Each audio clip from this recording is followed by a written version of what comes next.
are you? Good. How are you? Good, thanks. My name's Elaine. I'll be your server. Hospitality is important in San Diego County, both for the tourists who vacation here and for the folks who call this sunny climate home.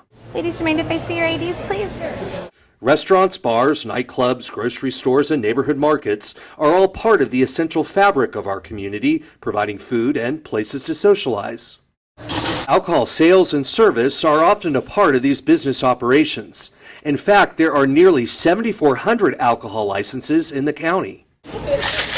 Most of these retailers are considered good businesses because they follow the conditions set on their alcohol licenses. But unfortunately, every local city has a few bad actors. These alcohol retailers can sometimes overserve their customers, which can result in tragic consequences like drunk driving collisions and fatalities, along with a myriad of nuisance-related activities, including alcohol-fueled fights, sexual assaults, and property damage. The public health and safety concerns caused by some alcohol outlets have forced many California cities to regulate these retailers through local land use initiatives. Under California law, only the state can issue, restrict, and revoke liquor licenses. Unfortunately, state resources that govern the licensing and sales of alcohol are overburdened, so cities must rely on their land use tools to monitor these retailers. One of these tools is a conditional use permit, which can be used by a local municipality to regulate new alcohol outlets. Examples of conditions include limiting the hours of operation and requiring additional security measures, such as more exterior lighting, in order to minimize the potential public health and safety risks for customers and nearby residents. If an alcohol retailer fails to comply with these conditions, the city can revoke these permits or levy fines for retailers who operate out of compliance with the conditions set on their licenses. But here's the challenge. Conditional use permits only affect new businesses. Alcohol retailers operating before a CUP was implemented enjoy what's often called a grandfather status, meaning they must be allowed to operate without the same restrictions placed on newer retailers. Newer alcohol businesses often complain about this, calling it an unlevel playing field since they must follow additional rules in order to operate.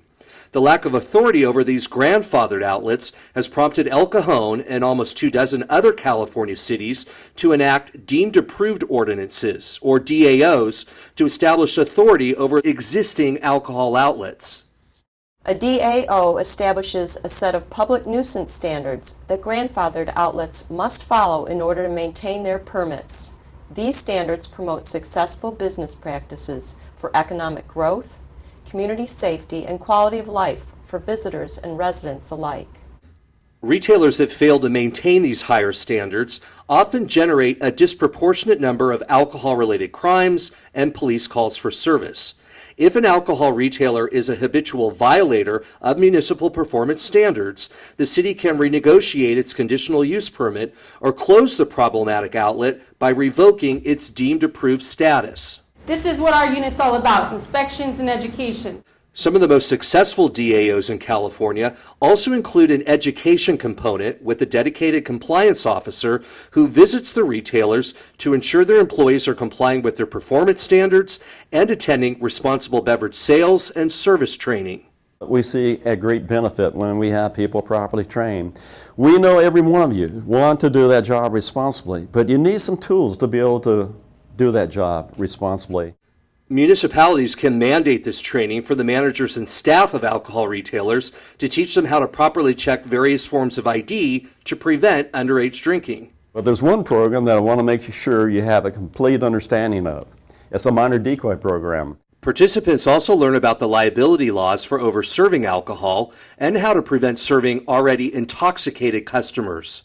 Some California cities, like Oakland, have instituted a fee paid by the alcohol retailers to defray the cost of hiring a dedicated police officer who is needed to educate the retailers and monitor their compliance with both state and local laws. Fee structure is based to cover the cost of the units. We're not making money on this. We don't have an excess account where it's just getting thrown into the general fund. It actually pays for the officers to come out and do inspections. Communities with deemed approved ordinances also report fewer police calls for service. And when alcohol problems are reduced, more customers patronize the businesses located around alcohol retailers, creating a win-win situation for all.